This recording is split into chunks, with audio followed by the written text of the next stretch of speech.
वो कल पूछा था वो, आप तो आए नहीं। प्रसंग तो ये चल रहा था, दुर्योधन जो युद्ध में खड़े हुए, युद्ध है आपस में, हमारी पक्ष में कौन कौन है। पहले तो पांडवों के पक्ष में कौन कौन है उनका बताया, फिर अपना बताया, फिर उधर जो खड़े हुए योद्धा में उनमें शंखनाद भी हो गया। उनकी तरफ से शंखनाद किया भीष्म पितामह ने, और इधर की पांडवों की तरफ से किया भगवान ने। भीष्म पिता यहाँ पर कौन है हमारे हृदय में? भीष्म पितामह है। भीष्म पितामह हमारे हृदय में कौन है बताओ? कई बार बताया कल हमने, कई बार बताया तो कि याद करना। हाँ कई बार बताया। ये चीज़ें याद नहीं रखोगे तो फिर वो मेहनत बेकार हो जाएगी। बिल्कुल सरल भाषा में बोलता हूँ मैं, इसी वजह से भी आपको याद बना रहे। ये बातें याद रखना बहुत ज़रूरी है भी। यहाँ पर क्या, क्योंकि ये हमको कहानियाँ नहीं पढ़नी। कहानियाँ पढ़ने खातर तो पुराण बना दिए बहुत से। पुराणों में क्या है, फलाना राजा हुआ था, उसके ये हुआ था। ऐसे ही महाभारत की कहानी पढ़ के सुना रहे हैं, पांडव हुए, कौरव हुए, और उनमें आपस में लड़ाई होगी, युद्ध हो गया, ख़त्म हो गए, वो तो बात ख़त्म हो गई। फिर उनका क्या दुराना है? उससे अपने को तो कुछ मिलेगा नहीं। हमको किस लिए पढ़ना है कि हमारे अंदर कौन से कौरव है, कौन से पांडव हमारे अंदर ही हैं। ये शरीर क्षेत्र है, खेत है, ये शरीर काशी है, बताया था काशी नगरी है। इस काशी नगरी के अंदर भगवान शिव भी हैं, ठीक है, इसमें भगवान कृष्ण भी हैं, और इस काशी के अंदर राक्षस भी हैं, क्योंकि शिव के पास में भूत प्रेत और राक्षस रोग भी रहते हैं, मानव भी रहते हैं और देवता भी रहते हैं। देवता दानव मानव शिव के पास सभी रहते हैं। इसी प्रकार इस काशी नगरी क्या है, ये शरीर है। इस शरीर के अंदर सारे देवी देवता भी है। अब कौन से राक्षस हैं और कौन से देवता है, कौन से पांडव हैं, कौन से कौरव है हमारे हृदय के अंदर, हमको इस बात को समझना है। आई बात समझ में? कौन से पांडव हैं, कौन से? तो भीष्म पिता की को क्या बताया था? भीष्म पितामह कौन है? हमारे हृदय में किस रूप में बैठे हुए हैं? कल ही बताया, परसों में बताया, याद करो। कोई तो हाँ, हमारे अंदर भीष्म पितामह का रूप लेकर के कौन सा दोष बैठा हुआ है, ये बताइए। मैं 2-3 बार दोहराया, आपको नहीं याद आ रहा? अच्छा, भरम, बैम। बैम क्या था? भीष्म पितामह। आगे बात समझ। जो हमारे हृदय में बैम है वो भीष्म पितामह है, वो बहुत बलवान है, ठीक है। हाँ, अभी अब बात याद रखना इसको। जब मैं पूछूँ हमारे अंदर भीष्म पितामह कौन सा है, तो ये बैम है, ये बैम है। ये बैम बहुत खतरनाक है। और बैम वो क्या थी? भीष्म पितामह को क्या वरदान था? इच्छा मृत्यु का, कि जब तक मैं इच्छा मरूंगा, मैं चाहूंगा नहीं, तब तक कोई मार नहीं सकता। इसी प्रकार ये भ्रम कब तक जिए? जब तक ये इच्छा है हमारी। जब हमारी इच्छा खत्म हो जाएगी तो बैम ही खत्म हो जाएंगे। बैम को खत्म करने की इच्छा खत्म करनी पड़ेगी, इच्छाएं खत्म हो जाएंगी तो बैम खत्म हो जाएंगे, ठीक है। जब तक इच्छा रहेगी तब तक कोई न कोई बैम रहेगा, और जब तक बैम रहेगा तो बैम के साथ में सारे दोष आएंगे और भय आएगा, ठीक है। ये बताया था ना मैं, भय भी आएगा। जैसे रस्सी का कल बताया, भी अंधेरे में रस्सी पड़ी हो तो देख करके बैम, रस्सी के अंदर सर्प का बैम क्यों हुआ? रस्सी में सर्प का भ्रम अंधेरे से हुआ, अज्ञान से हुआ। तो इस बैम का जो पीछे है वो अज्ञान है, अज्ञान ही मूल जड़ है इसकी, ठीक है। तो उधर से तो कौरवों की तरफ से जो घोषणा करी है, कौरवों की तरफ से जो घोषणा करी है, वो तो जो शंख फूंका है वो किसने फूंका? भीष्म पितामह ने। तो वहां तो शुरुआत ही भ्रम से हुई, अज्ञान की। और इधर जो है पांडवों की तरफ से जो शंख फूंका है, जो आगे से, तो वो किसने? भगवान कृष्ण ने। पांडवों ने नहीं फूंका, दूसरे ने नहीं। जहाँ भगवान कृष्ण का उद्घोष हो, जहाँ भगवान कृष्ण खड़े हों, वहाँ फिर अज्ञान नहीं रहेगा, वहाँ भ्रम नहीं रहेगा, वहाँ भ्रम कुछ नहीं बिगाड़ सकता। क्योंकि जहाँ भगवान खड़े हैं वहाँ भ्रम क्या करेगा? भगवान में नहीं, जहाँ प्रकाश है, जहाँ प्रकाश होगा वहाँ भ्रम रहेगा ही नहीं। भ्रम किससे पैदा हुआ? ज्ञान अंधकार से पैदा हुआ। तो अंधकार से जब भ्रम पैदा हुआ तभी तो रस्सी में सर्प दिखा, और लेट प्रकाश ले आए तो ज्ञान हो गया। ज्ञान होने पर भ्रम भाग गया। तो ज्ञान कौन कराते हैं? भगवान। भगवान ज्ञान के स्वरूप है। मतलब भगवान और ज्ञान दो चीज नहीं है, बात समझ लो। ज्ञान का नाम ही भगवान है। आपके अंदर जो ज्ञान कर रहा है ना सब चीजों का, वही भगवान है। भगवान कोई दूसरा नहीं है। कोई ऊपर हाथ करे, कोई नीचे करे, कोई मंदिर में, कोई यहाँ कोई वहां, ये सारी फालतू बातें हैं। क्योंकि आपके ज्ञान बगैर कोई बात सिद्ध नहीं होगी।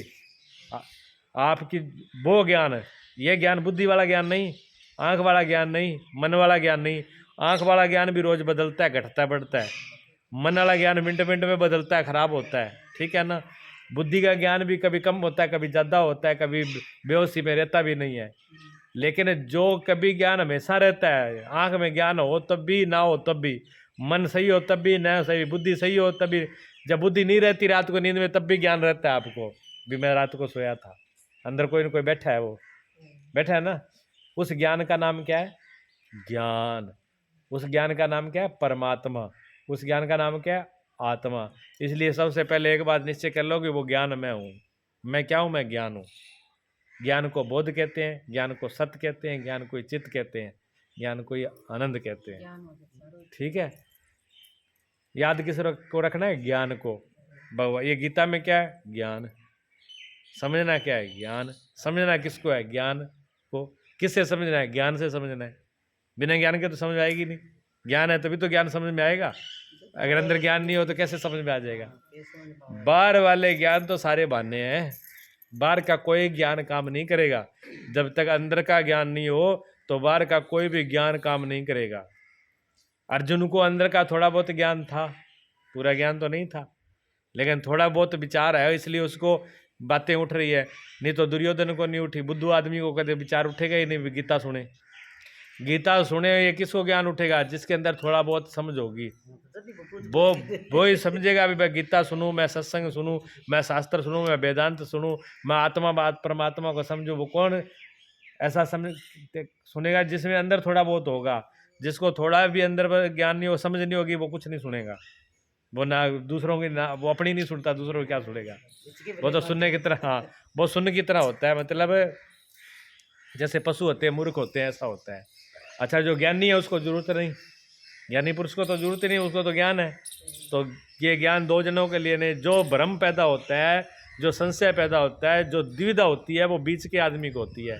ये भी पूरा ज्ञान भी है नहीं और बुद्धू भी है नहीं।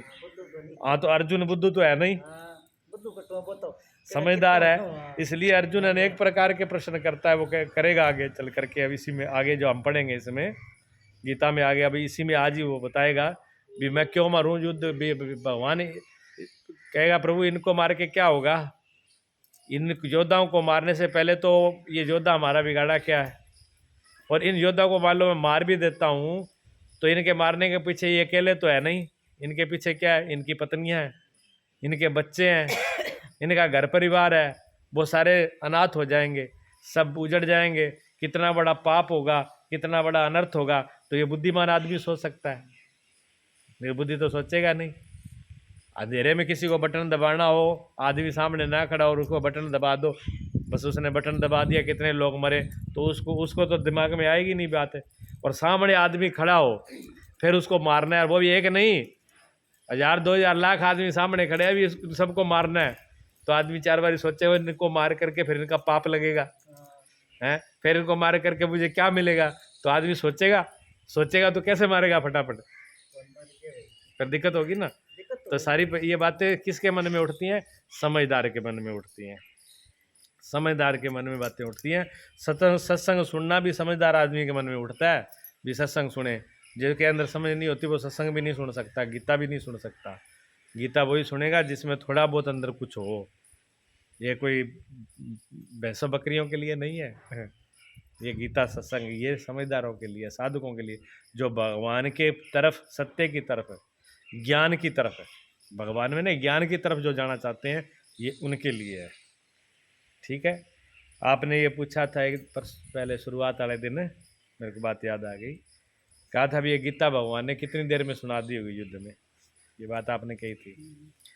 तो इसमें ऐसा है भी कितने दिन में सुना दी, क्योंकि वहाँ युद्ध का मैदान था, चारों तरफ सेना तैयार थी।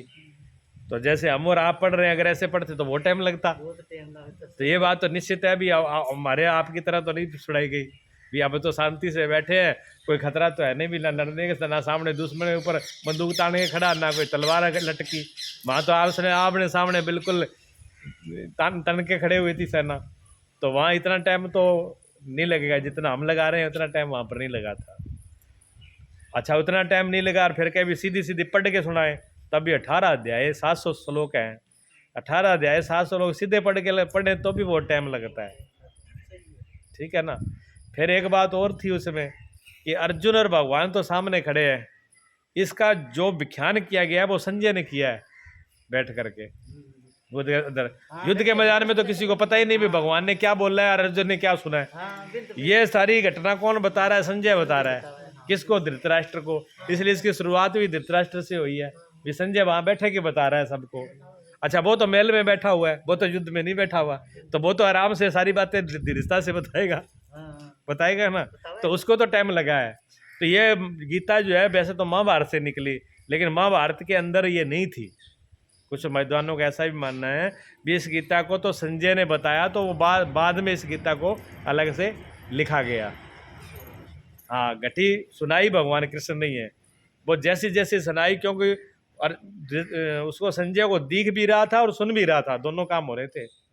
हाँ, और ये बड़ी बात है। एक बार गुरुजी औरंगी तो बात ऐसे तो बहुत वो हो चुके हैं, क्या नाम, रिसर्च हो चुके हैं, ये आदमी दूर से बात सुन भी सकता है वो। लेकिन मैं गुरुजी की बता रहा हूँ आपको एक घटना। गुरुजी बताते थे हमें।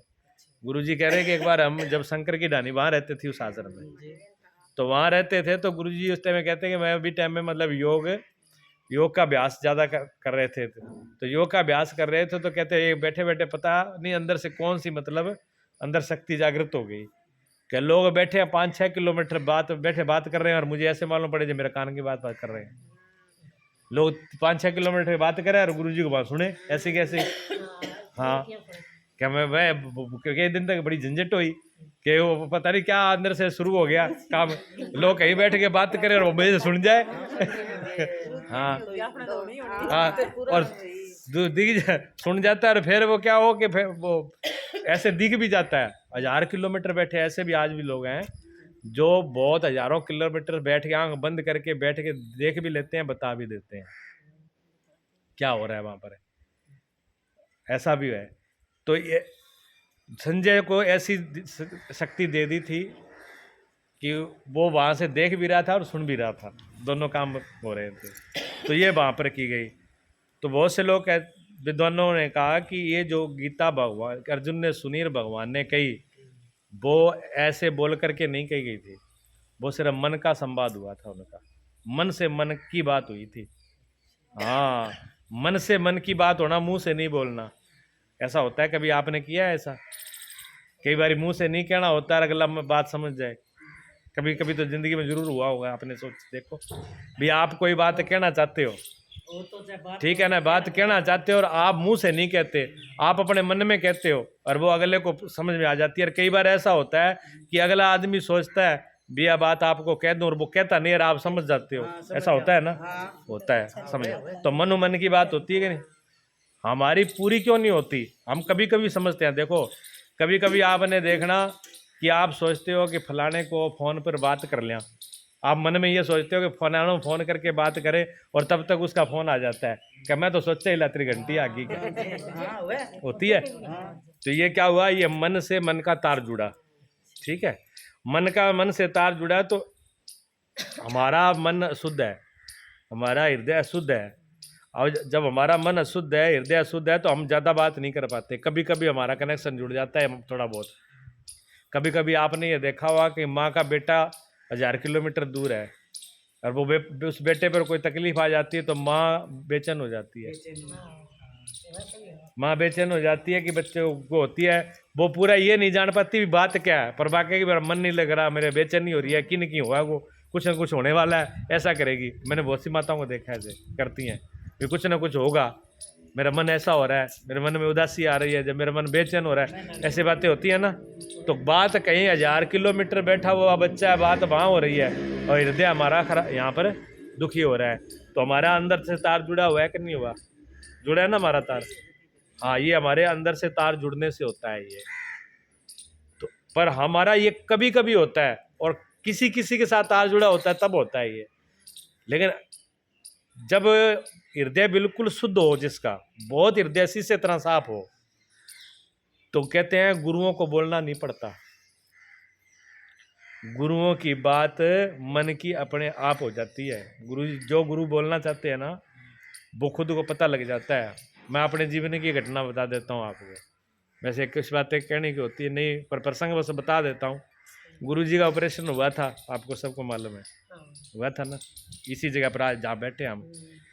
गर्मी का टाइम था, यही रात को चारपाई डाल के सोते थे।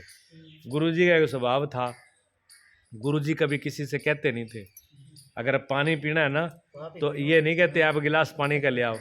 गुरुजी ये पानी का गिलास मांगते नहीं थे, बस उन्होंने अपना कमंडल उठाया, नलके पे गए और भर के रख लिया। पूरे दिन में बस थोड़ा थोड़ा पीते रहे, जब खत्म हुआ तो फिर ले आया।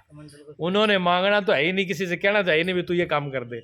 ये गुरुजी का स्वाद है। ऐसे ही पेशाब करने, अब ऑपरेशन में क्या था, उनको डॉक्टर ने रोका था भी आप कोई सीधे ऐसे खड़े नहीं होना, पर गुरुजी तो किसी को उठाते नहीं थे। पेशाब करने जाना है तो खड़े होकर चल दिए, और पानी पीने उठना है तो उठ के चल दिए। तो उनके ऊपर खड़ा होना पड़ता था। जब खड़ा होना पड़ता है तो ब्रह्मचारी जी जब उनके पास में रात को रहते तो वो क्या करते, 4-5 लड़कों को बिठा लेते। ये 51 था, 52 था, ये सारे बैठ जाते ये सब लोग बैठ जाते, पूरी रात बैठे रहे, बातें करते, भी सो जाएंगे तो नींद आ जाएगी।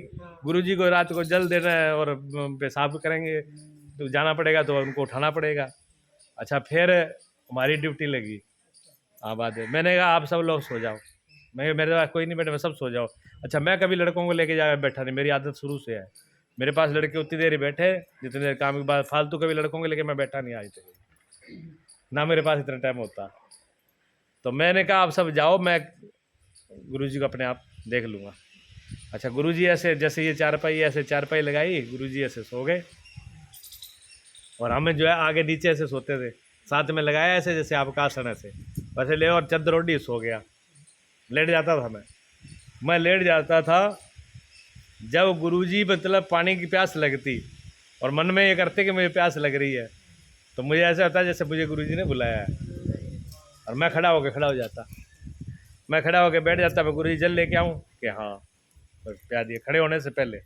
और जब उनको लगा कि मैं बाथरूम जाना है, तो बस उन्हें मन में सोचा कि खड़े नहीं हुए, उन्होंने मन में सोचा और मैं खड़ा हो गया। मैंने कहा गुरुजी आपको चलो, साहब कहा क्या, हाँ।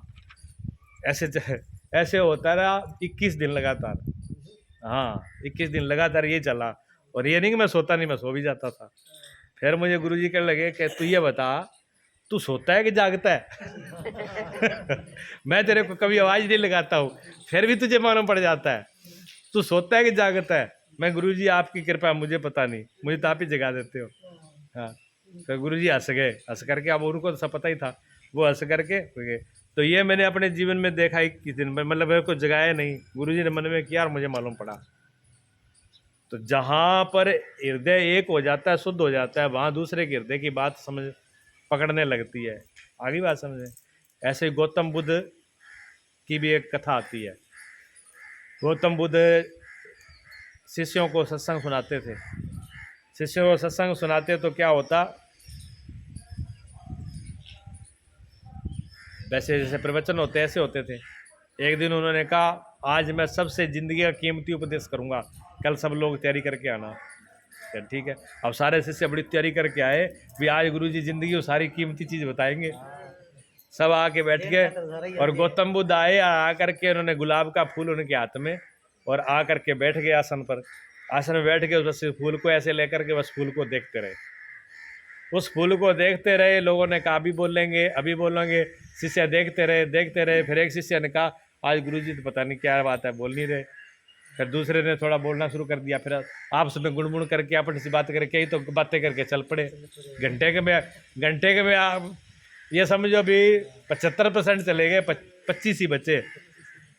बातें कर ली, आज क्यों नहीं बोले, क्या है पता नहीं, गुरुजी क्या हो गया पता नहीं, दिमाग खराब हो गया। सब अपनी अपनी बातें करी चले गए। करते करते क्या हुआ, एक शिष्य बचा आनंद। कहते हैं एक ही शिष्य आनंद बचा था, बाकी सारे चले गए। और आनंद ने उठ करके प्रणाम किया, लेट करके लंबे लेट के प्रणाम किया कि गुरुजी आज आपने जिंदगी का सब कुछ दे दिया मुझे। लोगों ने कहा आनंद गुरुजी तो कुछ बोले ही नहीं, तुझे क्या जो बिना बोले दे सकते तो वो आज ही तो मिला है, उसमें बोलने की जरूरत ही नहीं है। ऐसे सत्संग हुआ करते थे गुरु और शिष्य के बीच में। ऐसा नहीं आज नहीं, या कोई तो आज भी हो सकता है, बीज तो कभी नाश नहीं होता। जो गुरु के अंदर कोई समझ करके आत्मसात कर ले। तो बहुत से महापुरुषों ने कहा है कि जो अर्जुन और भगवान के अंदर जो ये कथा हुई थी, सत्संग हुआ था, जो गीता का प्रसंग हुआ था, वो मन से हुआ था। अर्जुन के मन में दुविधा होती गई, भगवान उसका उत्तर देते गए, अर्जुन समझता गया। दोनों क्यों, अर्जुन का कहते हृदय इतना पवित्र था और भगवान की बात को पकड़ रहा था। तो कहते चलो मनु बात करी। फिर किसी ने प्रश्न किया भी चलो मान ली कि हमने भी मनु से बात करी, तो मनु बात करने में भी कोई टाइम तो लगा ही होगा फिर भी। अच्छा मन से बात करनी हो तो कितना टाइम लगेगा बताओ आप? अगर मन से बात करनी हो तो कितना टाइम लगेगा? उसका तो टाइम की कोई पाबंदी नहीं है वहां पे। तो जैसे मान लो कोई आदमी गया हो, बाहर बैठ गया, जंगल घूमने गए, जंगल में बैठा। एक बार ऐसी नारद जी की बताते हैं भी, नारद जी के साथ में ऐसा कथा हुआ। तो नारद जी ने भगवान से कहा कि आपकी माया बड़ी विलक्षण है और आप इतनी बड़ी माया को कैसे प्रकट कर लेते हो, कैसे समेट लेते हो, हमारी तो समझ में नहीं आती। तो भगवान ने कहा कोई बात नहीं, कभी बताएंगे।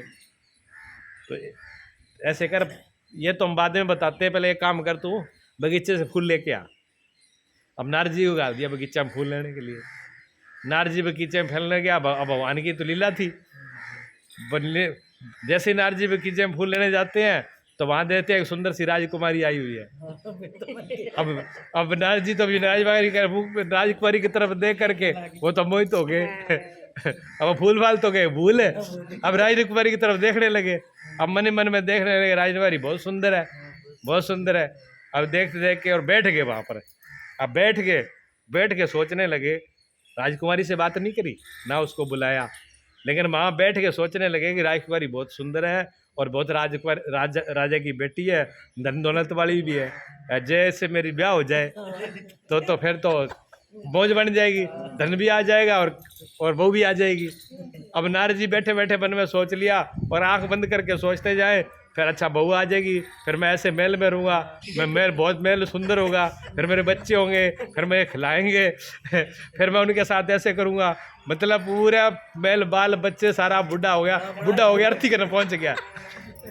जब अर्थी के पास पहुंचे थे भगवान आगे चल के कह नारद मैं फूल मंगाए थे आपसे।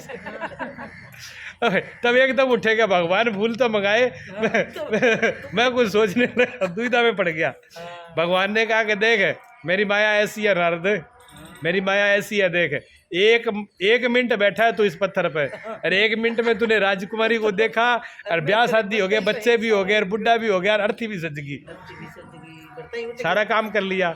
अच्छा जिंदगी में हकीकत में अगर ब्याह करा के बुढ़ा तक आवा तो 100 साल लग जाते हैं, नहीं तो बस 70 साल तो मान लियो, भी दादा परदादा बनोगे तो 70-80 साल तो लगेंगे। और मन में कितनी टाइम लगा, मन में तो सारा काम हो गया ना। हाँ तो ये जब मन से बात होती है तो उसमें टाइम की फिर पाबंदी नहीं है, टाइम का पता ही नहीं चलता। और जब परमात्मा के साथ मिलन होता है तो वहाँ पर टाइम नहीं रहता। जहाँ परमात्मा के साथ मिलन होता है वहाँ टाइम गायब हो जाता है, वहाँ टाइम नहीं रहता है। वो ऐसे गणाता है, कभी आपने ध्यान किया हो तो आप समझ जाओगे। ध्यान में जब ध्यान जिस टाइम में लग जाता है, ध्यान लग जाए और आप मस्त हो जाओ, उस टाइम आपको पता नहीं चलेगा कितना टाइम हो गया, टाइम गायब हो जाता है ना। अच्छा कभी कभी टाइम तो उतना ही होता है, टाइम लंबा हो जाता है, बढ़ जाता है, और कभी कभी टाइम बहुत छोटा हो जाता है। ये भी आपने देखा है।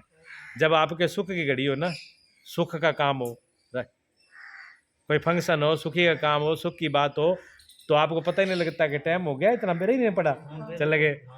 और घर में अगर पड़ा हो कोई बीमार पड़ा हुआ है। बीमार पड़ा हो, चाहे ये समझ लो अभी कोई मुर्दा ही घर पे और पूरी रात उसके पास बैठना पड़ जाए, वो रात कितनी बड़ी होती है, मोटी है। वो रात फिर सालों जैसी लग जाती है। तो दुख की घड़ी बहुत लंबी होती है जी। दुख चाहे छोटा सी हो ना, 2-4 मिनट का हो, तो वो भी लगता है कि पता नहीं कितना लंबा है, और सुख बहुत लंबा हो तो वो लगता है कि थोड़ा सही है। ये हमारे मन के ऊपर है, ठीक है नहीं। आप कह रहे थे कल क्या मनु शरीर में मनु बिठा, मन से ही सारा खेल है। मन ही बहुत लंबा कर दे, मन ही छोटा कर दे। मन मिल जाए तो सब अच्छा है, और मन ना मिले तो सब खराब है। जब दुख की घड़ी आती है तो उस वही टाइम तो उतना ही होता है। दिन रात दिन मोटा छोटा को नहीं हुआ है, दिन भी उतनी होती है, रात भी हो जाती है, लेकिन दुख के टाइम में वो रात बड़ी बड़ी हो जाती है, और सुख के टाइम में रात कब निकल गई पता भी नहीं चलता है। तो समय कम बढ़ हो जाता है मन के साथ। तो भगवान का अर्जुन का जो संवाद हुआ वो मन से हुआ था, इन वाणी से नहीं हुआ। और जब मन से हुआ तो फिर उसमें से समय का युद्ध में लोग जान ही नहीं पाए भी कितने टाइम में भगवान ने बात कर ली अर्जुन से, है ऐसा। तो ये अलग अलग विद्वानों का मानना है, पर कैसे भी हो ये भगवान के द्वारा अर्जुन की दुविधा पर ये पैदा हुई। तो अब उधर चल रही है, संवाद चल रहा है। ते द्रुपदो द्रुपदेश्याश्च सर्वसा पृथ्वीपते सौभद्राश्च महाबाहु शंखान दधमु पृथक पृथक। कहते अब शंख बजाए थे, कल आपने शंख की बात सुनी थी।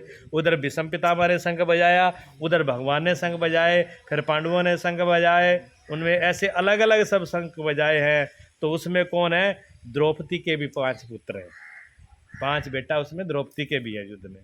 क्यों द्रौपदी के पुत्र तो युद्ध के बाद में मारता है वो, लेकिन उस युद्ध में तो होते ही हैं, क्यों युद्ध तो शुरू ही नहीं हुआ था, सभी है अभी तो वहाँ पर। तो द्रौपदी के 5 पुत्र हैं, द्रौपदी आज आई है, द्रौपदी के 5 पुत्र हैं, ठीक है।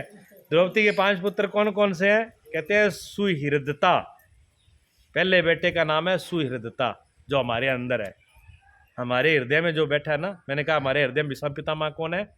हमारे हृदय में भीष्म पितामह कौन है? बैम है। शाबाश, ये बात ये पकड़ के रखे करो प्रकाश। हाँ ये पकड़ लो है, ऐसे ध्यान रखो कि हमारे हृदय में जो भीष्म पितामह है वो बैम है, बैम वो सारा दोष पैदा हुआ है। तो हमारे हृदय में पहला बेटा द्रौपदी का कौन है? कहते हैं सुहृदता। सुहृदता का मतलब होता है कि दूसरे के प्रति जो हमारी भावना होती है ना, मान लो किसी को दुख तकलीफ, दूसरे को कोई बात होगी तो आप उसके साथ हमारा भाव होता है कि हम इसके साथ खड़े हो जाएं, इसका हाथ बटाएं, इसका दुख बटाएं, इसकी परेशानी में हम काम आ जाएं। इस भावना को सुहृदता कहते हैं। तो हमारे हृदय में ये भावना होनी चाहिए कि दूसरे के हम काम आ जाए, हमारे कोई काम आ जाए, ऐसा नहीं हम किसी के काम आ जाए। इस भावना का नाम क्या है?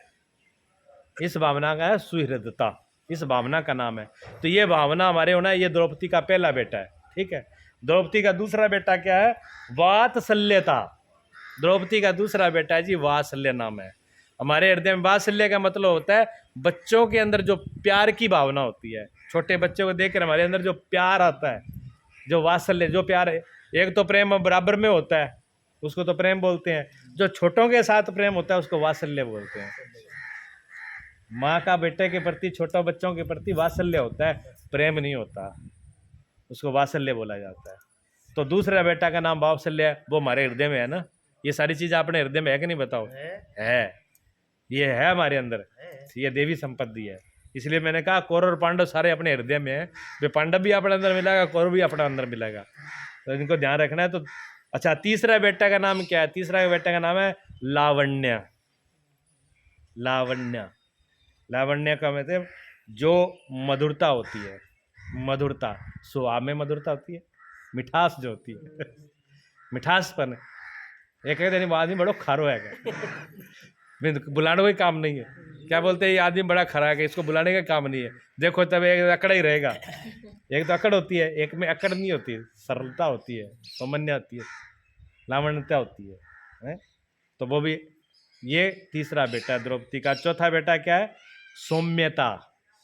सौम्यता, सौम्यता तीसरा। सौम्यता का मतलब कठोर ना होना, बिल्कुल मुलायम होना, नरम होना। और 5वां है स्थिरता। पांचवें बेटे का नाम है स्थिरता, मैंने डामाडोल नहीं है। हाँ, डामाडोल नहीं होना चाहिए। जो काम में लाग गया, ये काम थोड़ा सा किया, उसी में डामाडोल हो गए, पता नहीं है होगा कि नहीं होगा। ये काम कर तो रही हूँ, पता नहीं कैसी पार पड़ेगी। भगवान की पूजा करूँ तो पता नहीं भगवान सुनेगा कि नहीं सुनेगा, पता नहीं भगवान है कि नहीं है। भगवान के पीछे चल तो पड़े, भगवान भी पता है कि है कि नहीं दुनिया में। अगर ऐसी बातें हैं तो फिर ये स्थिरता नहीं है, डामाडोलता है, वो आदमी कभी कामयाब नहीं होता।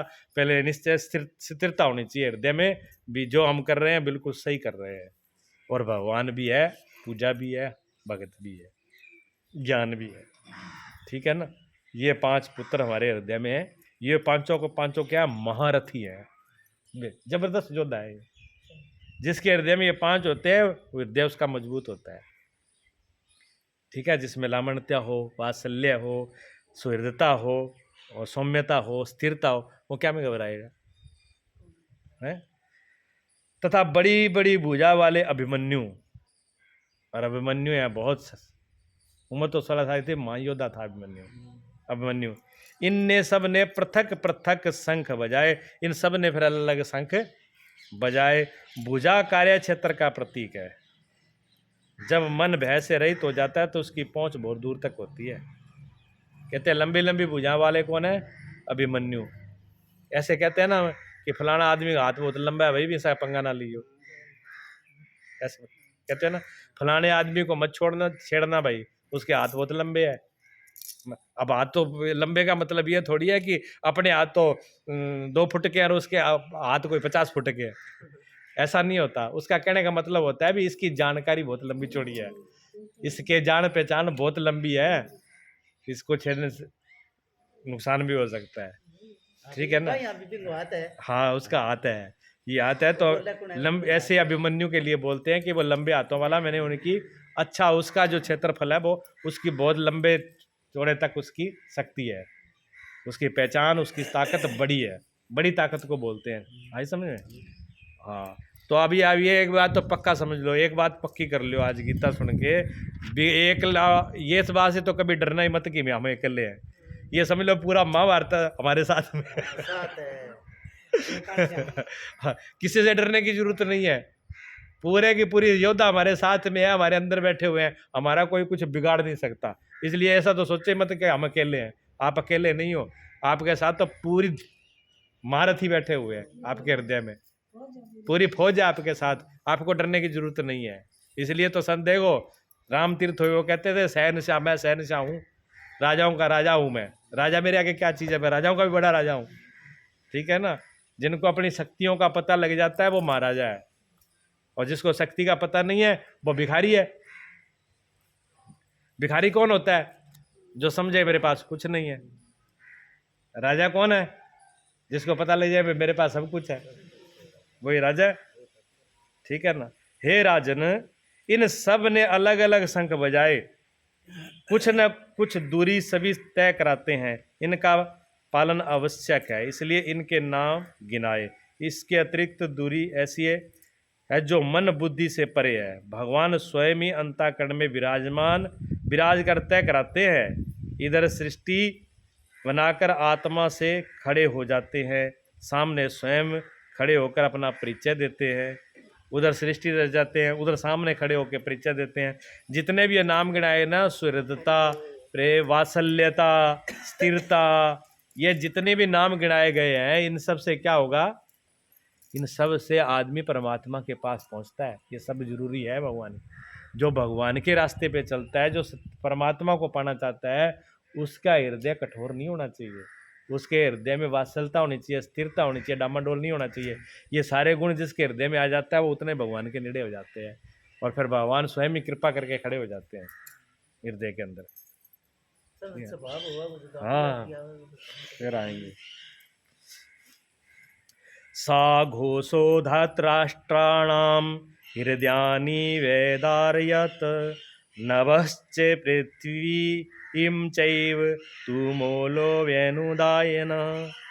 उस घोर शब्द ने आकाश और पृथ्वी को भी शब्दमायन कर दिया, धृतराष्ट्र पुत्रों के हृदय में वितरण कर दिया। सेना तो पांडवों की ओर भी थी, किंतु हृदय वितरण हुए धृतराष्ट्र के पुत्रों के। दोनों तरफ से शंख बजाए, लेकिन कौरवों ने शंख बजाए तो पांडवों के शहद पे कोई असर नहीं हुआ। लेकिन जब पांडवों के शंख बजे तो उनकी सेना में हलचली मच गई है। हाँ, ये देखो, वस्तुतः पांच जन्य देवी शक्ति पर आधिपत्य, अनंत पर विजय, अशुभ का समन, शुभ की घोषणा धारावाही होने लगे तो कुरुक्षेत्र असुरी संपत्ति बहिर्मुखी वृत्तियों का हृदय वितरण हो जाएगा। जब अच्छी वृत्तियां उत्पन्न होने लगती है, जब हृदय में अच्छी अच्छी चीजें आने लगती है ना, अच्छी अच्छी वृत्तियां, अच्छे भाव उत्पन्न होते हैं, तो बुरे भाव अपने आप भाग जाते हैं। जैसे आप प्रकाश जलाते हो तो अंधकार कितना ही हो भले, आपने बल्ब जलाया और अंधेरा भागा। तभी कहते हैं सज्जन आदमी के सामने दुष्ट आदमी, कितना ही बड़ा दुष्ट आदमी हो, सज्जन आदमी के सामने टिक नहीं पाता है। सच्चे आदमी के पास झूठा आदमी टिक नहीं पाएगा, ज्यादा कितनी जोर लगा ले आप, वो कितने ही इधर उधर की बातें करे पर थोड़ी देर पैर लगेंगे। कहते हैं चोर के पैर नहीं होते, ये ऐसी कहानी है। तो हृदय में जब सच्ची भावनाएं उत्पन्न हो जाती है ना, हृदय में अच्छे भाव आ जाते हैं, तो बुरे भाव नहीं रहते, फिर दोस्त सारे भाग जाते हैं अपने आप। इसलिए दोस्तों को भगाने को से मतलब अच्छे भाव पैदा हो जाए, बस दोस्त अपने आप ही भाग जाएंगे। जब अच्छाई आ जाएगी तो बुराई अपने आप भाग जाएगी, रहेगी नहीं है? ये जो कुरुक्षेत्र जो अंदर है ना, इसकी सारी जो असुरी संपत्ति है वो सब भाग जाती है। हृदय वितरण हो जाएगा था, बल सने सने क्षीण होने लगेगा इनका, ये जो दुष्ट वृत्तियां हैं इनका बल क्षीण हो जाएगा, ये ज्यादा कुछ कर नहीं पाएंगे, इनके अंदर ये शक्तियां क्षीण हो जाएगी। संयम रूपी संजय ने अज्ञान से आवृत मन को समझाया कि हे राजन, संजय रूपी कौन है? संजय कौन था? संयम। हमारे अंदर जो संयम है वो संजय है। और धृतराष्ट्र कौन है? अज्ञान। अज्ञान जो है ना, अंधेरा, अंधेरा धृतराष्ट्र है। ये आंखें कौन ही नहीं, अंधो है, तो अंधो अंधेरो ही है। अंधे आदमी क्या कहते हैं? अंधेरा ही है ना।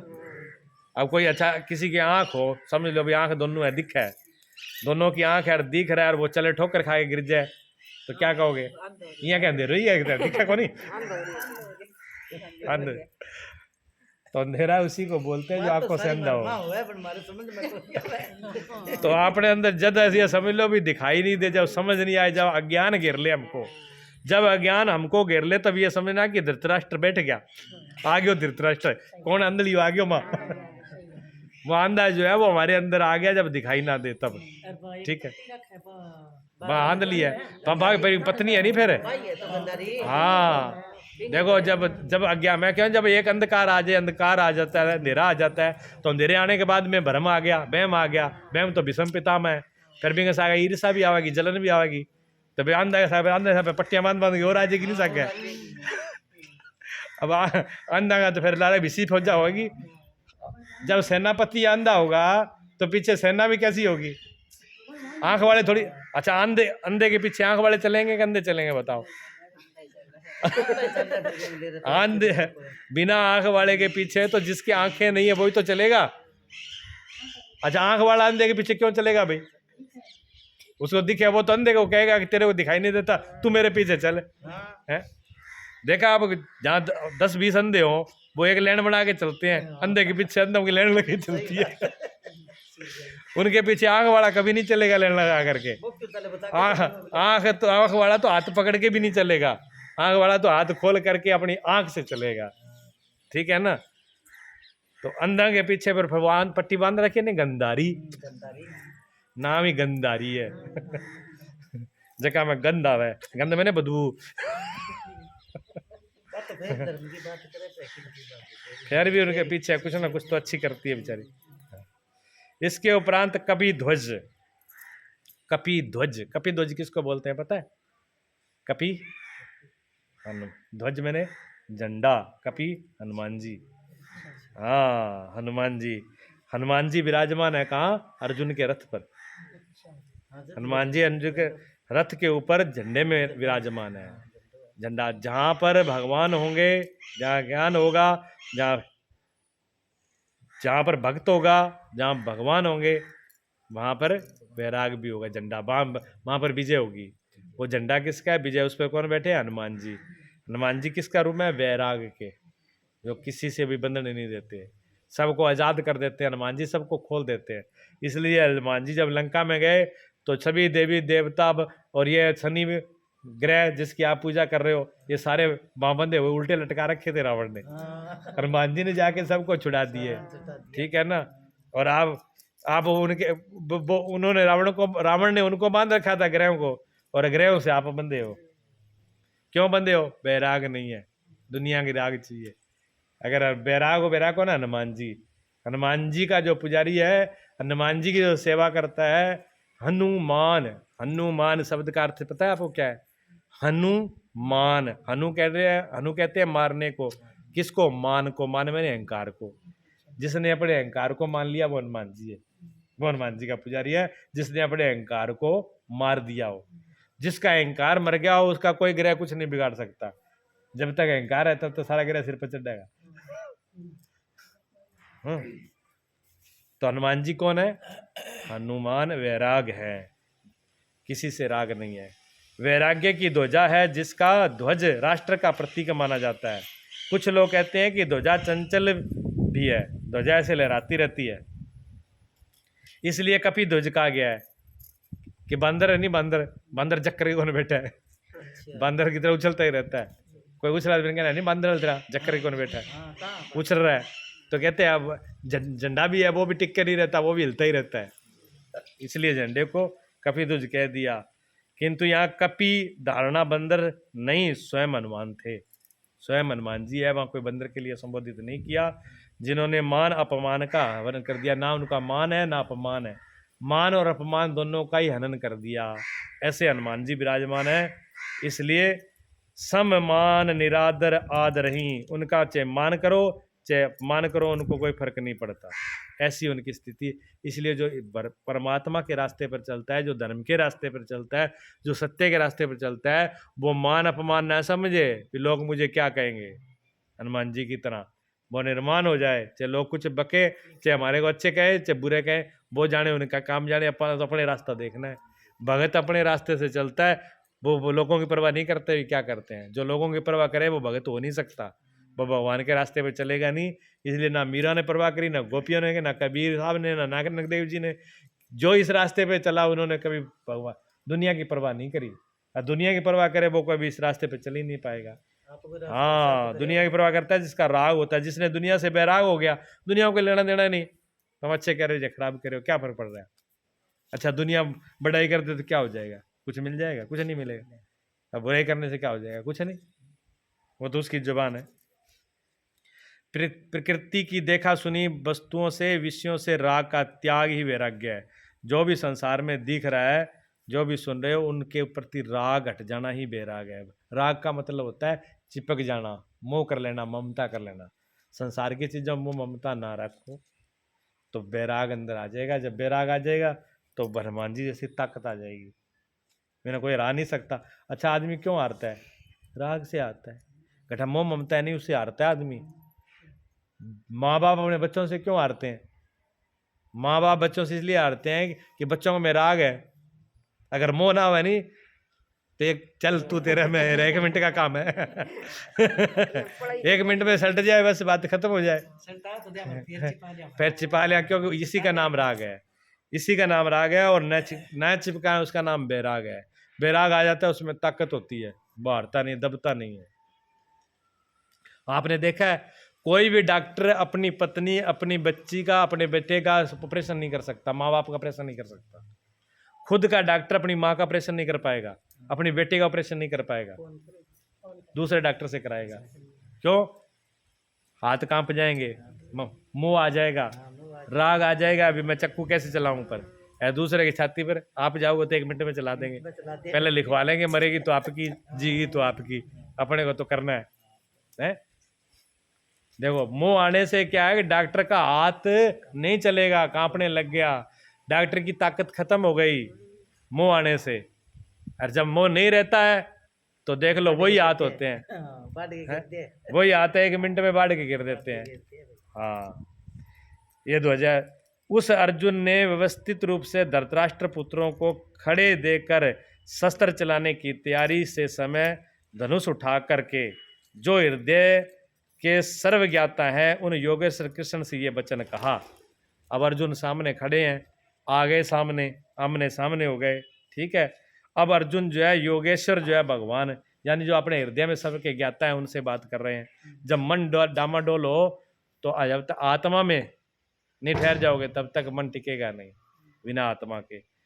तो अर्जुन जो है वो किसकी शरण में? भगवान कृष्ण को कहते हैं हे च्युत, जो कभी, च्युत शब्द का मतलब होता है जो कभी गिरता नहीं है, जो हमेशा ही खड़ा रहे, जो हमेशा ही सही सलामत रहे, उसको कहते हैं च्युत। भगवान कभी गिरते नहीं है, भगवान हमेशा एक जैसे रहते हैं।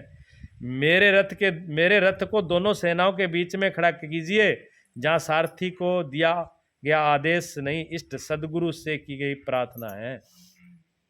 ठीक है ना। अर्जुन ने भगवान से कहा कि कृपा करके हे योगेश्वर मेरा रथ दोनों सेना के बीच में खड़ा कर दीजिए। ठीक है, मेरी स्थिति ऐसी है।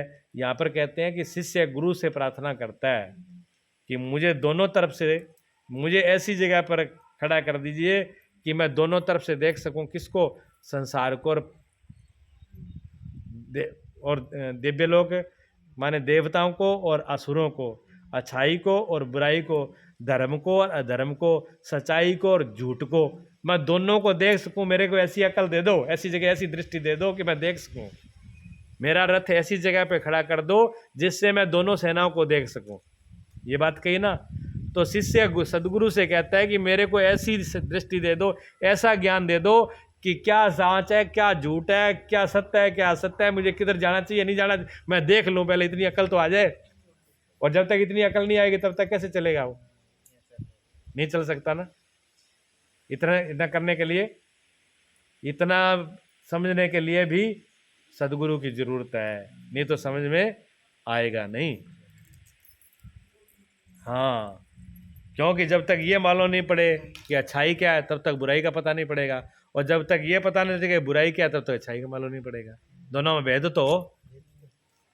यहाँ धूप और छाया, छाया उधर है धूप इधर है, तभी तो मालूम पड़ती है। और धूप छाया दोनों ही ना हो तो, दोनों में एक हो तो पता ही नहीं चलेगा, एक दूसरे से पता चलता है। तो यही प्रार्थना किए है। उसका कहते हैं जब तक मैं इन स्थित हुए युद्ध की कामनाओं को इच्छी प्रकार से न देख लूं, इस युद्ध में उद्योग में किन किन के साथ युद्ध करना योग्य है, इस युद्ध व्यापार में मुझे किन किन के साथ युद्ध करना है। अर्जुन ने कहा प्रभु मैं ये देख लूं कि किससे मुझे युद्ध करना है, योग्य भी है कि नहीं है, क्या है। इसी प्रकार जो परमात्मा के रास्ते पर चलने वाला जो साधक है वो भी सोचता है, वो भी सदगुरु से पूछता है कि पहले मुझे ये तो मालूम पड़े कि मुझे किससे विजय प्राप्त करनी है, मुझे जीतना किससे है, मेरे अंदर कौन सी बुराई है जिसको मुझे खत्म करना है। मेरी पहले मुझे बुराई तो दिख जाए। अब जिस आदमी को अपनी बुराई ना दिखे वो कैसे बुराई को दूर करेगा बताओ? हैं? एक आदमी ने आप कहते हैं तू बड़ा दोषी है, वो अपने आप को दोषी मानते हैं। क्यों दोषी है? तू है, तेरा बाप है, मैं क्यों दोषी हूँ? वो दो चार और उड़ा देगा। वो दोषी मानने के लिए तैयार नहीं है तो दोष मिटाएगा। अब मान लो किसी आदमी को बुखार हो जाए, और बुखार हो जाए और उसको कह भी तेरे को तो बुखार हो गया, चलो डॉक्टर से लिया करके तेरा इंजेक्शन लगवाते हैं। वो क्यों? मैं क्यों लगाऊं इंजेक्शन? तू लगवा, तेरे डॉक्टर को लगवा। पहले वो ये मान ले कि हाँ मैं बीमार हूँ। ना माने तो फिर ना मानने इतना नहीं लगाएगा। पहले अपनी बीमारी को मान ले, समझ ले, मान ले, फिर उस बीमारी को समझ ले। जब मान ले और बीमारी जब समझ में आ जाती है फिर इलाज होगा। अच्छा बीमार तो हूं मैं और ये समझ में नहीं आया कि बीमारी क्या है, फिर क्या हो उसके साथ? और भी ज्यादा काम खराब है। हाँ भी उधर तो बीमार उठा नहीं जाता, काम नहीं किया जाता, मन बुद्धि शरीर खराब है, और लेकिन ये समझ नहीं आ रहा कि चक्कर क्या है, बीमारी क्या है, फिर और ज्यादा दुविधा हो जाती है। अब डॉक्टर के पास भी, और डॉक्टर ने कहा भी तेरे को पता नहीं क्या बीमारी है, मेरे तो समझ में नहीं आ रही, फिर और ज्यादा दिमाग खराब है। डॉक्टर ने जवाब दे दिया, जब ये समझ में आ गया अब तो डॉक्टर ने जवाब दे दिया, समझ लो अब घबराहट और बढ़ गई, अब तो पता नहीं क्या होगा, अभी क्या बीमारी है। हाँ तो सबसे पहले हमें क्या समझना होगा? बीमारी को। वही बात अर्जुन यहाँ पर कर रहे हैं कि प्रभु मुझे पहले ये तो देख लेने दे भी मुझे लड़ना किससे है, और लड़ने योग्य भी है कि नहीं। क्यों इधर तो पूरी साज सजा करके पूरा रथ और बाण लगा के जाए, मालूम पड़े आगे सामने चूहा खड़ा है। अब एटम बम चूहे के लिए थोड़ी चलाया जाएगा। एटम बम चलाना हो तो कोई वैसा एटम बम वाला आदमी भी तो हो, आगे कोई काम भी तो हो, हथियार भी तो वैसे ही चाहिए ना जैसा आगे हो। किसके लिए बरते हैं हथियार? तो पहले समझना जरूरी होता है। तो हम भी अपनी बीमारियों को समझ लें भी हमारे अंदर बीमारी क्या कौन सी है कौन सा दोष है हमारे अंदर। तो हमारे अंदर अज्ञान का दोष, धृतराष्ट्र क्या है, अज्ञान है। और उससे पैदा होने वाले सेनापति कौन है, भीष्म पितामह। और मोह कौन है, बेटा दुर्योधन। दुर्योधन बेटा मोह है। ठीक है, ये सारी सेना है, ये हमारे अंदर है, इनसे हमको लड़ना है। लड़ना क्या पड़ना है, ऐसा युद्ध नहीं लड़ना पड़ेगा, धनुष बाण इसमें चलाने नहीं पड़ेंगे। अब अज्ञान को दूर करना हो तो क्या करना पड़ेगा, अंधकार को दूर करना हो तो क्या करना पड़ेगा, प्रकाश जगाना है। बस लड़ना ही नहीं, ना बंदूक जलानी ना तलवार जलाना, बस लाइट प्रकाश कर लो, लाइट जगा लो, अंधकार भाग गया। ठीक है, तो इस सब का जड़ कौन है, धृतराष्ट्र अज्ञान। अज्ञान जड़ है, तो अज्ञान के लिए क्या करना है, ज्ञान करना है। ज्ञान ही तो कर रहे हैं। जब ज्ञान हो जाएगा तो बीमारी हट जाएगी, सारी हट जाएगी। मूल जड़ तो वही है। हाँ, अविद्या ही मूल जड़ है। तभी तो कहा धातराष्ट्रस्य दुर्बुद्धे युद्धे प्रिय किचिरस्वः। कहते हैं दुर्बुद्धि दुर्योधन का युद्ध में कल्याण चाहने वाले जो राजा इस सेना में आए हैं, उन युद्ध करने वालों को मैं देखूंगा। भगवान कहते हैं ये जो दुर्बुद्धि है, क्योंकि युद्ध में लड़ने के लिए आए, बुद्धि तो सही है ही नहीं, दुर्बुद्धि है। दुर्बुद्धि युद्ध करने के लिए आते हैं। युद्ध लड़ाई कौन करता है, जिसकी बुद्धि खराब हो। दुर्बुद्धि होता है वही तो लड़ाई करेगा, वही तो युद्ध करेगा, नहीं क्यों करेगा। तो अर्जुन कह रहे हैं ये दुर्बुद्धि, और इस दुर्बुद्धि के साथ में, इस लड़ाकू के साथ में और भी राजा आए हैं जो इसके पक्ष में लड़ने वाले, उनको भी तो देख लूं कौन कौन है? तो ये जो मोह है ना, ये मोह फंसाता है। इस मोह के साथ और खड़े होते हैं उनके साथी। तो सबको समझ रहा है मोह के साथ कौन कौन आ रहे हैं, सभी की बात होती है। ये मोहमयी प्रवृत्तियों का कल्याण चाहने वाले जो राजा है इस युद्ध में आए हैं, उनको मैं देखूं। ये मोह का साथी जगह और है, मोह ना बधाना वाला बहुत है, और सगा संबंधी एक साथ जोड़ लियो। हाँ, संजय आवाज आगे संजय फिर कहते हैं, उधर अर्जुन की बात हुई है, तब धृतराष्ट्र को संजय बता रहा है उधर, एव मुक्तो ऋषिकेशो गूढ़ा केसेन भारत सैन्योर भयोर मध्य स्थापयित्वा रथोत्तम भीषम द्रोण प्रमुख सर्वे येषां च महीक्षिताम् उवाच पार्थ पश्यतान संवेतान कुरुनीति। क्या बोले, संजय बोला निंद्राजयी अर्जुन, इस निंद्राजयी अर्जुन को बोला गया क्यों, विजय अर्जुन दो ही दुनिया में ऐसे हुआ जिसने नींद को जीता था। एक तो अर्जुन थे जिसने नींद को जीत लिया था, नींद लेने की जरूरत नहीं थी अर्जुन को, नींद पे विजय प्राप्त कर ली थी। और एक और कौन हुए जिन्होंने नींद को जीता, पता है, लक्ष्मण जी। 14 साल लक्ष्मण जी सोए नहीं थे वनवास में। हाँ जी, और ये वरदान था किसको, मेघनाथ को ये वरदान था ब्रह्मा जी का। हाँ, जिसने नींद को जीता होगा, जो 14 साल यति होगा, 14 साल तक जो सोया नहीं होगा, वही तुझे मार सकेगा, तेरे को मार नहीं सकता कोई। हाँ, इसलिए लक्ष्मण ने निंद्रा विजय थे। तो इस रास्ते पर चलने के लिए, धर्म के रास्ते पर चलने के लिए कौन सा चाहिए, जो सत्य के रास्ते पर चले, जो सत्संग में चले, जो सदगुरु के रास्ते पर चले, उसके लिए क्या चाहिए, निंद्रा विजयी। आलसी और निंद्रा वाला नहीं होना चाहिए कि 12 बजे तक उठे ही ना, 12 बजे पड़े उठे और फिर फटाफट घर का ये करो, फिर और घर के काम में लगे। अब सत्संग में तो मन कर रहा था, पर क्या करें, घर का काम ही नहीं मुकेगा क्या, सिर्फ उठे भी लेट है। नींद और आलस है। आज जहाँ पर जल्दी उठ गए, अब पड़े आलस में, चलो क्या है, आज नहीं, सत्संग तो होता ही रहता है, कल कर लेंगे, क्या फर्क पड़ रहा है, सत्संग तो तड़का उड़ जाऊंगा, ये आलस है। तो आलस और नींद वाला व्यक्ति इस रास्ते पर चल नहीं पाएगा। अर्जुन ने नींद को जीत लिया। देखो, अर्जुन की निंद्रा जीती हुई है, इसलिए वो सत्य के रास्ते पर चल रहा है। श्री कृष्ण ने दोनों सेनाओं के बीच में भीष्म द्रोण शरीर रूपी पृथ्वी पर अधिकार जमाए हुए संपूर्ण राजाओं के बीच उत्तम रथ को खड़ा करके कहा, पार्थ इन इकट्ठे हुए कौरवों को देख, यहाँ उत्तम रथ सोने चांदी का रथ नहीं है। संसार में उत्तम की परिभाषा नश्वर के प्रति अनुकूलता प्रतिकूलता से की जाती है। ये परिभाषा अपूर्ण है। जो हमारे आत्मा हमारे स्वरूप का सदैव साथ दे वही उत्तम है, जिसके पीछे अनुत्तम मलिनता है। देखो दो रथ है, इसमें उत्तम क्या है? आत्मा। आत्मा हमेशा साथ देता है। ये शरीर जो है, ये शरीर रूपी रथ ये हमेशा साथ नहीं देता। ये तो इस संसार में काम करने के लिए ही काम देता है, हमेशा के लिए नहीं है। अर्जुन भगवान रथ पे कब तक सवार है? जब तक युद्ध का स्तंभ टाइम है। युद्ध खत्म होने के बाद में रथ से नीचे उतरना पड़ता है। जब तक ये संसार में हम हैं तब तक ये रथ में है। जहाँ ये कोई रथ में है तब तक ये संसार में है। ये रथ से उतरे सार से नीचे। तो जीते जी इस रथ को समझ लेना भी, इसको भी छोड़ना है। हाँ, इसको भी छोड़ना है। महाभारत में एक ऐसा भी कथन आता है, कहते जब भगवान पूरा युद्ध हो गया, 18 दिन में पूरा युद्ध हो चुका था, तो जो पूरा युद्ध हो गया तो समाप्त, कौरव खत्म हो गए, तो भगवान ने रथ खड़ा किया। तो भगवान ने अर्जुन को कहा कि अर्जुन रथ से नीचे उतरो आप। तो अर्जुन ने कहा कि प्रभु आप उतरो, मैं उतर जाऊंगा। तो नहीं, भगवान ने कहा अर्जुन आप रथ से नीचे उतर जाओ, उसके बाद मैं नीचे उतरूंगा। तो अर्जुन खड़ा हो गया नीचे। उन्होंने कहा जो आपकी आज्ञा।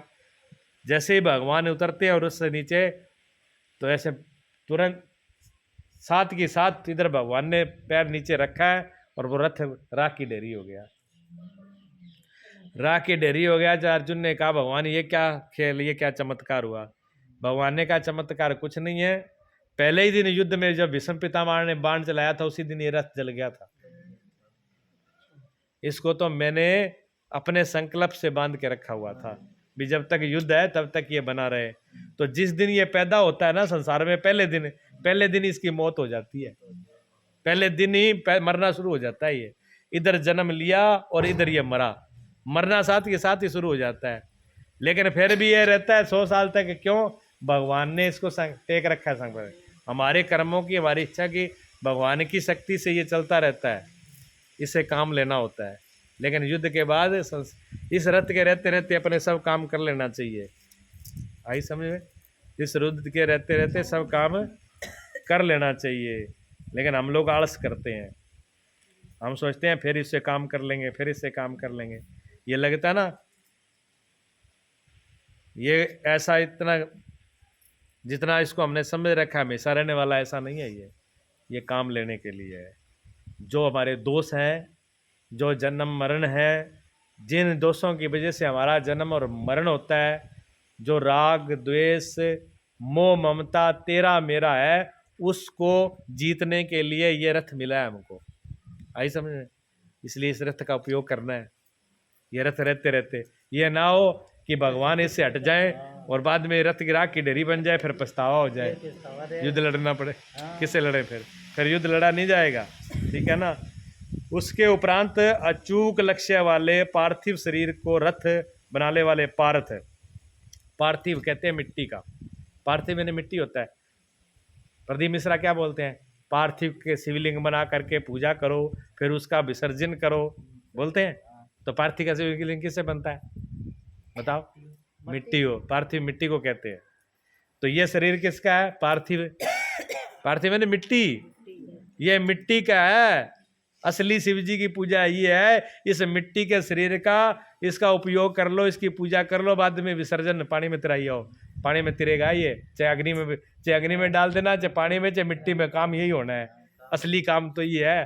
प्रदीप मिश्रा वाली तो बात से काम आए ना आए, लेकिन ये पक्की है, इसको कोई टालने वाला नहीं है। इसकी अगर आपने इस पार्थिव शिवलिंग का अगर आपने काम में ले लिया तो समझो फिर आप शिव को खुश कर लोगे, पा जाओगे, भगवान शिव को पा जाओगे। अगर इससे काम नहीं लिया तो ये मिट्टी बेकार हो जानी है। हाँ, इसको विसर्जन कर दो जीते जी। इससे काम लेकर के और जीते जी अपने हाथ से विसर्जन कर दो, व्यापा फरी हो गए। गुरुजी क्या कहते थे? गुरुजी कहते देखो मेरे पीछे भंडारा मत करना, मेरे पीछे रसोई मत बनाना, मेरे कोई सोच सी मत करना ना, मेरे मैं 12 13 14 16 सारी पूरी कर दी जिंदगी रहते रहे ना, मेरे श्राद्ध डालना, सारे जिंदा जी मैंने सब काम पूरे कर दिए, मेरे बाद में कुछ नहीं करना। तो ये जिंदा जी सब कुछ कर लो, मेरे बाद में कुछ नहीं होने वाला। हाँ, उन दोनों सेनाओं में स्थित पिता के भाइयों को, पितामहों को, आचार्यों को, मामाओं को, भाइयों को, पुत्रों को, पौत्रों को, मित्रों को, ससुरों को और सुहृदों को देख। भगवान ने कहा रथ में बीच में ले आके खड़ा कर दिया। अब रथ बीच में ले आके खड़ा कर दिया युद्ध के मैदान में, और भगवान कहते हैं ले अब देख ले किन किन को देखना है। नाम गिना दिए, कहते भाइयों को, पितामह दादाओं को, आचार्यों को मेरे जो पढ़ाने वाले हैं, टीचर हैं, शिक्षा देने वाले हैं, और गुरुओं को, मामा को, भाइयों को, पुत्रों को, पौत्रों को, मित्रों को, ससुरों को, सुहृदों को, सारा ने देख ले। भगवान ले आगे अठा खड़े कर दे रथ दुनिया में दुनिया में ले आके भगवान ने रथ खड़ा कर दिया। ले बेटा देख अवसरों की बहू भी देख और बेटा भी देख और बेटा का पोता भी देख, ठीक है ना, और दादा परदादा भी देख, ससुर भी देख, और ससुरांग आ गए सासुर सारों की देख ले। अब सारों की दिखा दे अठ, दिखाते कि नहीं दिखाते, दिखाते हैं ना। अब अर्जुन जो है रथ में, अब अर्जुन आ गया। अब अर्जुन मैंने हम ही है, अर्जुन दूसरा कोई नहीं है, वो अर्जुन हम ही है। और ये शरीर रूपी रथ है, ये शरीर रूपी रथ है, ये अर्जुन है। भगवान ने इसको ले आके खड़ा कर दिया संसार रूपी युद्ध के अंदर मैदान में, ये संसार रूपी मैदान है, इसमें ले आके खड़ा कर दिया। कह ले भी अब तू देख, तेरा मन है देखने की तो देख ले। अब अर्जुन देखता है। अर्जुन कैसे देखेगा? जैसे हम देखते हैं वैसे वो देखेगा, और कैसे देखेगा। दोनों सेनाओं में अर्जुन को केवल अपना परिवार, दोनों सेनाओं में अर्जुन को सिर्फ अपना परिवार। अच्छा, संसार तो बहुत लंबा चौड़ा है, पर अपने ही क्यों दिखते हैं? और भी दिखना चाहिए ना, भी संसार इतना लंबा चौड़ा वो नहीं दिख रहा, अपने ही दिखा, अपने ही याद आवे भी, अपने अपने ही याद आते हैं सब, दूसरे को आना चाहिए ना, वो नहीं आ रहे। तो कहते हैं मामा का परिवार, ससुराल का परिवार, मामा का ये नहीं है, लंबा चौड़ा भी है थोड़ा सा। मामा का परिवार, फिर ससुराल का परिवार है, सास ससुराल वालों का ही बड़ा होता है। हाँ, अगर बेटे के ससुराल की अगर पैरवाई ना ली जाए तो फिर आगे देवी जी है, रोटी तो उनके हाथ से खानी है ना, इसलिए पैरवाई तो करनी पड़ेगी, देखना ही पड़ेगा। सुहृद जो अपने साथ में खड़े होते हैं, परवाह ना करो हम तुम्हारे साथ में हैं। गुरुजन, महाभारत काल तक की गणना के अनुसार 18 अक्षणी लगभग 40 लाख के समक्ष होता है। 40 लाख सेना ने 18 अक्षणी क्या है? जो महाभारत में युद्ध हुआ था ना, उस सेना को क्या कितनी अक्षणी थी? 18 अक्षणी। तो 18 अक्षणी का मतलब 40 लाख सेना इतने युद्ध के मैदान में, ठीक है। किंतु प्रजित गणना के अनुसार 18 अक्षणी 6.5 अरब के लगभग है। आज के अनुसार जो अगर बोला जाए तो लिखने वालों ने लिखा है कि 6.5 अरब, मानी पूरी दुनिया की जितनी आबादी आज है इतनी सेना ही बैठा है। हाँ, जो आज के विश्व की जनसंख्या के बराबर है, पूरी दुनिया की जनसंख्या है। उस टाइम भी इतनी संख्या थी। इतने मात्र के लिए यदा कदा विश्व स्तर पर आवास एवं खाद्य समस्या बन जाती है। इतना बड़ा जनसमूह अर्जुन के 3-4 रिश्तेदारों का परिवार मात्र था। क्या इतना बड़ा भी किसी का परिवार होता है? कदाप नहीं। ये हृदय केश का चित्रण है। ये बात स्पष्ट करिए भी, इतना लंबा चौड़ा जो 18 अक्षणी सेना बता रहे हैं ना, वो बार ऐसी खड़ी भी नहीं हो सकती। पूरी दुनिया की जनता ने अगर कुरुक्षेत्र में खड़ा करे तो कैसे खड़ी हो जाएगी?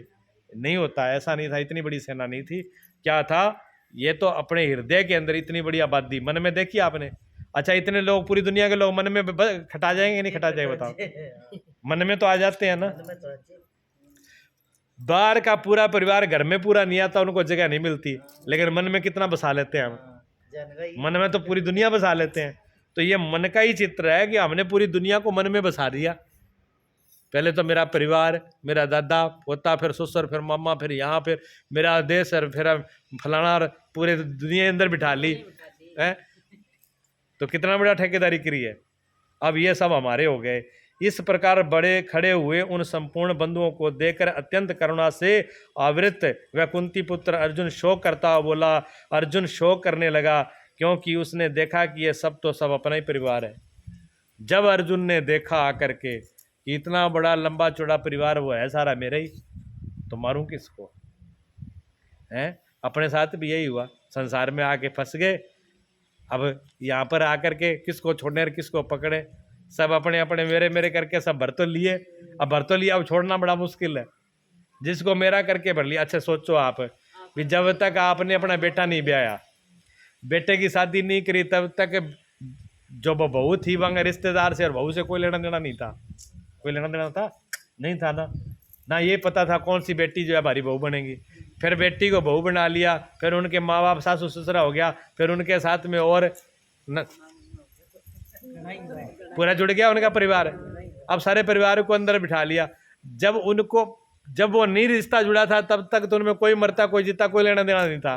और जब उनको रिश्तेदारी जोड़ ली, अपना बना लिया, अब बीमारी खड़ी होगी ना। अब सारी बीमारी खड़ी हो गई। हाँ, अब वो सारी बीमारी जो खड़ी हो गई वो बड़ा खतरनाक है, वो तंग करती है, वो दुखी करती है। ये अर्जुन वाली स्थिति हमारी है, वही अर्जुन की है। अर्जुन कहता है अब मैं किसको मारूं किसको छोड़ूं, तो अर्जुन क्या कहता है भगवान से कहा, हे केशव, युद्ध की इच्छा वाले खड़े इन स्वजन समुदाय को देखकर मेरे अंग स्थिर हो रहे हैं। अब मैंने देख के मेरा अंग ढीला होने लग गया है। क्यों? कांप ले, मुख सूखा जा रहा है, मेरा कंठ सूख रहा है, मेरा गला सूख रहा है, मेरा बोला नहीं जाता है, मेरे शरीर में कंप हो रहा है, रोमांच हो रहा है, मेरे रोमांच खड़े हो रहे हैं और मेरा शरीर कप रहा है। देखो कितना बड़ा योद्धा था वो, कितना भयंकर योद्धा था। लेकिन अब अपने को देख करके मेरा, जहाँ पर मेरे आ गए वहाँ पर वो कांपने लगा। मोह ने बड़े बड़े योद्धाओं को मोह ढा लेता है।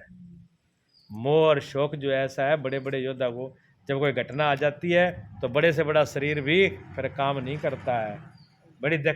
कितना ही बड़ा शरीर से बलवान हो, जब मोह आ जाए या कोई बड़े दुख की घटना आ जाए तो वो शरीर काम नहीं करता, फिर वो पत्थर जैसा हो जाता है, सुन्न हो जाता है, मिट्टी की तरह खड़ा भी नहीं हो जाता। देख लो, खड़ा भी होना मुश्किल पड़ रहा है। जो कह रहा था कि मैं अकेला ही पूरा युद्ध को जीत लूंगा, सबको अकेला ही मार दूंगा, अब वो कई सब अपने मेरे हैं, किसको मारूं? अब छुरी तलवार चलेगी नहीं। अब डॉक्टर की भी तलवार नहीं चल, चाकू अपने पर नहीं चलता परिवार पर, तो अर्जुन का भी अब कैसे चल जाएगा? नहीं चल रहा। अब क्या कहा, हाथ में गांडीव गिरता है, त्वचा भी जल रही है। मेरा हाथ में जो धनुष लिया है नो, ये जो गांडी पकड़ रखा है, ये धक्के से नीचे जा रहा है, ये भी नहीं उठ रहा है। अर्जुन बोल रहे हैं त्वचा जल रही है, मेरी त्वचा जल रही है, चमड़े जैसे मेरे आग लग रही है, ऐसा हो रहा है। अर्जुन को जोर मैंने बुखार, जब बहुत जोर से बुखार चढ़ गया, अर्जुन कहता है ऐसा लगता है मुझे बहुत जोर का बुखार आ गया हो, कांपने लगा हूँ, संतप्त तो हो उठा है। ये कैसा युद्ध है हे प्रभु, ये युद्ध कैसा है? क्यों? जिसमें सारे स्वजन ही स्वजन अपने ही अपने अपने अपने खड़े हैं। अर्जुन को भ्रम हो गया, वह कहता है अब मैं बड़ा। देखो अर्जुन को भ्रम हो गया, अब भ्रम ने घेर लिया। अब मैं खड़ा रह पाने में भी अपने को असमर्थ पा रहा हूँ, अब आगे देखने की मेरी सामर्थ्य नहीं है। हे प्रभु, अब तो मेरे आगे देखने की भी सामर्थ्य नहीं है। और ये कैसा युद्ध है जिस अपने को ही मारना पड़ेगा सबको, यह बड़ी विडंबना है। हे केशव, इस युद्ध का लक्षण तो विपरीत ही देखता हूँ। अब अर्जुन ने दूसरी भाषा बोलनी शुरू करी है। अब अठू बदला हुआ अर्जुन देखियो थे। अब अर्जुन क्या क्या करेगा, बातें देखने में बड़ी अच्छी लगेगी। कहता है हे केशव, इस युद्ध के लक्षण भी मैं विपरीत उल्टा ही देखूं। अब क्या भगवान, युद्ध करने से क्या फायदा, क्योंकि लक्षण सही नहीं दिख रहे, उल्टे दिख रहे हैं। उल्टे कैसे दिख रहे हैं बताओ? कहते युद्ध में अपने कुल को मारकर परम कल्याण नहीं देखता। अपने कुल को मार के कोई कल्याण हो जाएगा कहीं? अपने आप को मार के कैसे कल्याण होगा? कुल को मारने से कल्याण कैसे होगा प्रभु? तो संपूर्ण परिवार युद्ध के मुहाने पर है। इन्हें युद्ध में मारकर विजय से मिलने वाला राज्य और राज्य से मिलने वाला सुख अर्जुन को नहीं चाहिए। वह कहता है कृष्ण, मैं विजयी नहीं चाहता हूँ तथा मुझे सुख नहीं चाहिए। हे गोविंद, हमें राज्य का भोग अथवा जीवन से भी क्या प्रयोजन है? क्या कहना है बताओ? अर्जुन हड़ता का आगे हो भी माँ ना मैंने सुख चाहिए, ना मैंने राज चाहिए, ना मैंने क्यों चाहिए। ये बातें क्यों कह रहा है बताओ। पहले तो बड़ा तैयार था। अब बात गौर करने की है। बहुत से लोग यहाँ पर ये बात कहते हैं कि अर्जुन तो युद्ध करना ही नहीं चाहता, लेकिन भगवान कृष्ण बहुत बेकार थे, धक्के से लड़ा दिया। भगवान कृष्ण ने धक्के से देखो लड़वा के इनको, वो तो युद्ध छोड़ के धनुष भी गिर दिया था, बाण भी गिर दी थी, भगवान को मना भी कर दिया, रथ में भी जाके पीछे बैठ गया। वो तो युद्ध करना ही नहीं चाहता था, लड़ना ही नहीं चाहता, लेकिन भगवान ऐसे थे जो जबरदस्ती उसको युद्ध करवा के मरवा डाला। तो खतरनाक तो भगवान थे, भगवान की नीति अच्छी नहीं थी, ऐसा बहुत से लोग मानते हैं। लेकिन यहाँ समझने की बात है, भगवान की नीति खराब नहीं थी। क्या खराब है यहाँ, चीज गड़बड़ कहाँ हो रही है, इस चीज को पकड़ा आपने, उस गड़बड़ को पकड़ो। अर्जुन की बीमारी कहाँ पर खड़ी हुई, अर्जुन की बीमारी यहाँ पर खड़ी हुई कि मेरे अपने को मारने में, यानी मोह से काम शुरू हुआ। तो भगवान ये समझ गए भी तेरा मेरा, जब तेरा खुद कह तू कह मेरा है, अपना है, मोह है, जब तो तेरे को बैराग जाग गया अभी मैं तो कौन मारूं, जेठ दुश्मन और दूसरा हो जाए तो तू मिनट में मार दिया है, फिर तो तू मार देता।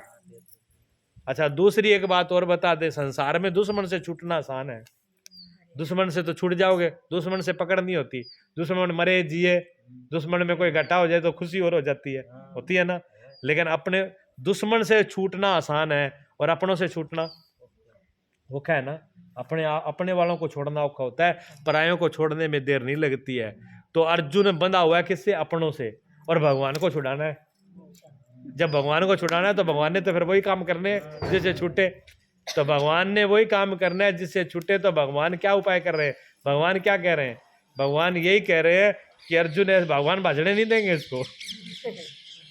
अब वो ये बातें जो अर्जुन कह रहा है कि इसको मारने से फायदा क्या होगा, इससे तो धर्म नष्ट हो जाएगा, फिर ऐसे खून से जो लथपथ हो जाएगा, ऐसे राज्य को करके मैं क्या करूंगा भोग करके, मुझे ना विजय चाहिए ना राज चाहिए। ये बातें क्यों उठ रही है उसके अंदर, वो असल बात को छुपा रहा है अर्जुन। असल बात ने जो छिपा लिया, जो माँ जो मेरो बैठे है वो छिपा करके ऊपर की और बातें कर रहा है, घुमा फिरा के बात करता है। और वो हम और आप सभी करते हैं, मन में बात की और वह नहीं। अच्छा पीर जाना हो बहू रानी को, बस सीधी कौन कहे जी मैं पीर जाना है, सीधी नहीं कहेगी मुझे पीर जाना है, फिर वो कई बातें कहेगी है। वो मेरे माऊ को फोन आयो,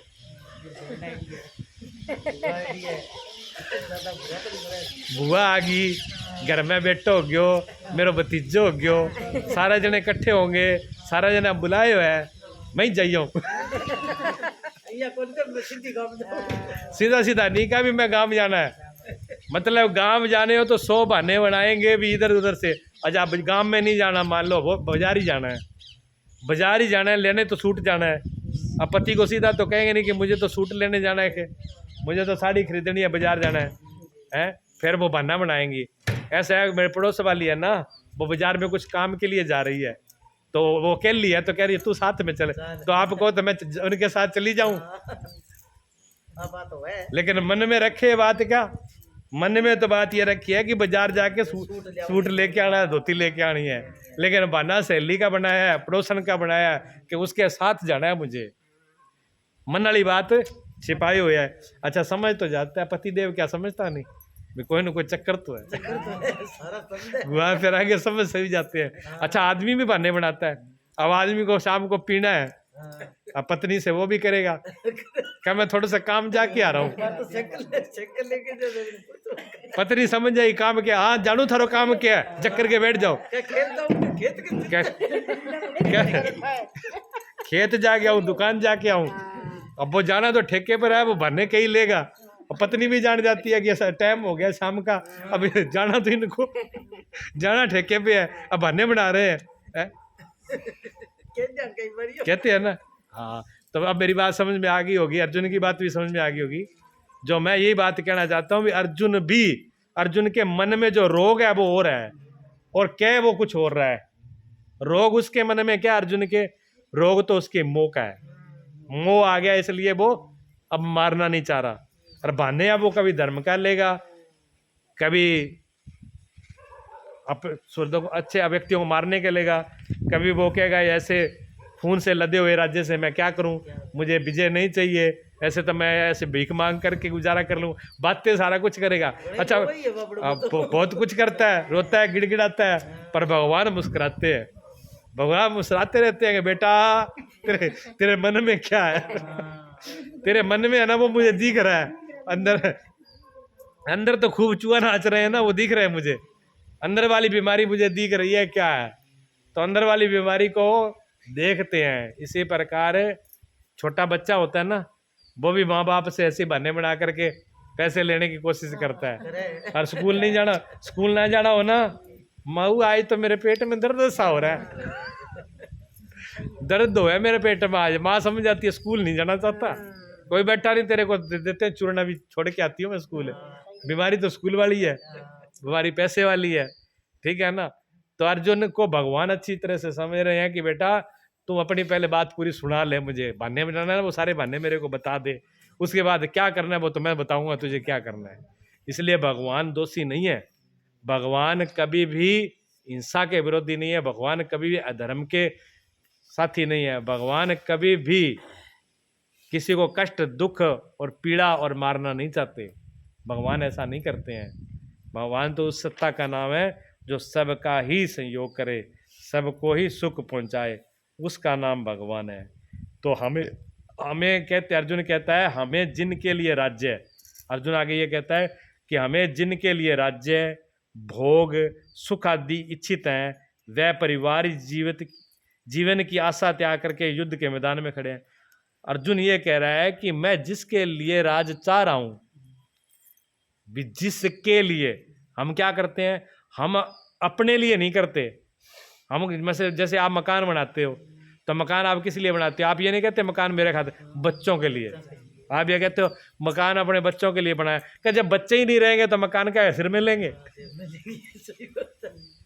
हम अपने लिए काम कम करते हैं, अपनों के लिए ज्यादा करते हैं, ठीक है ना। कोई काम करते हैं किस लिए, अपने लिए। गाड़ी किसके लिए, बच्चों के लिए गाड़ी लेके दी है, भले बैठे खुद ही हाँ बेटा खुद ही है, लेकिन नाम बच्चों का। वो बात अर्जुन कह रहा है कि अर्जुन कह रहा है कि जिनके लिए मैं राज लूंगा और वो राज वाले ही हम मरने के लिए तैयार खड़े हैं, तो फिर उस राज का मैं क्या करूंगा, मैं क्या करूंगा राज? है उस राज का मैं क्या करूंगा। हमें राज्य इच्छित था, मैं अच्छा ठीक है मैं चाहूं भी राज में मिला है, लेकिन राज तब चाहिए मुझे तब परिवार को लेकर, मेरा परिवार भी तो साथ में हो। दूसरा जब कोई राज, मैं तो राजा बन जाऊं और प्रजा हो ही ना, अब बिना प्रजा के राजा किस काम का है। किसी काम का अच्छा राजा प्रजा से ही शोभित होता है? जब राजा नहीं रहेगा, अच्छा यह मान लो भी हम कहीं की ऐसी जगह पर चले जाएं, वहाँ खूब लोग हमारे को माला पहनाएं, खूब करें, तिलक करें और खूब पूजा करें, और वहाँ अपने जानने वाला कोई ना हो तो क्या फायदा उन माला। माला तो वही अच्छी है ना जहाँ पर देखने वाले तो हो। हाँ जान पहचान वाला जान पहचान वाली जगह पर कोई अपमान करे तो बुरा लगता है, और जान पहचान वाले की जगह कोई अगर सम्मान करे तब सब तो अच्छा लगता है। जहाँ जहाँ जहाँ अपना कोई ने ना जानो ना पहचानो, वहाँ चाहे मानो चाहे अपमान हो। एक ही बात ऐसी जगह पर क्या, और किसी ने गाली निकाल दी और देखा कि आप तो जानने वाला तो कोई नहीं है, दफा होने दे, सही है। कोई फर्क नहीं पड़ेगा। फर्क तब पड़ता कि एक ने गाली निकाली और चार आदमी जानने वाले वो कहते थे हाँ, तेरे तेरे में इतनी जान है, देख लो गाली निकाला, वहां फिर कहेगा अच्छा तूने इनके सामने मुझे गाली निकाली। तो वो अर्जुन कह रहा है कि मैं सुख भोग का क्या करूंगा जब मेरे सामने कोई परिवार के नहीं रहेंगे।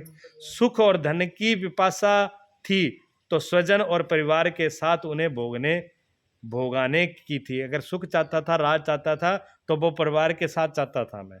किंतु जब ये सब के सब प्राणों की आशा त्याग कर खड़े हैं, सारा प्राण दापर लगाने के लिए खड़े हैं, इन्होंने जीना की इच्छा ही छोड़ दी है, तो मुझे सुख और राज्य भोग नहीं चाहिए, तो मैं राज और सुख भोग का फिर क्या करूं। ये सब इन्हीं के लिए प्रिय थे, इसे अलग होने पर हमें इनकी आवश्यकता नहीं है। अर्जुन कहते हैं जब ये नहीं बचेंगे तो मैं धन और राज का क्या करूं। जब तक परिवार रहेगा तब तक वासनाएं रहती हैं। झोंपड़ी में रहने वाले भी अपने परिवार मित्रों स्वजन को मानकर विश्व का साम्राज्य स्वीकार नहीं कर पाते। झोंपड़ी में रहते हैं ना, वो भी अपने परिवार के लिए तभी जीते हैं। अगर उनका परिवार नहीं होते तो वो कहते हैं हमें दुनिया का राज क्या करना है। अर्जुन भी यही कहता है कि हमें भोग प्रिय नहीं है, विजय प्रिय नहीं है, किंतु जिनके लिए थी, जब वह नहीं रहेंगे तो भोगों का क्या प्रयोजन। इस युद्ध में मैं मारना किसे, फिर मैं युद्ध में किसे मारूं।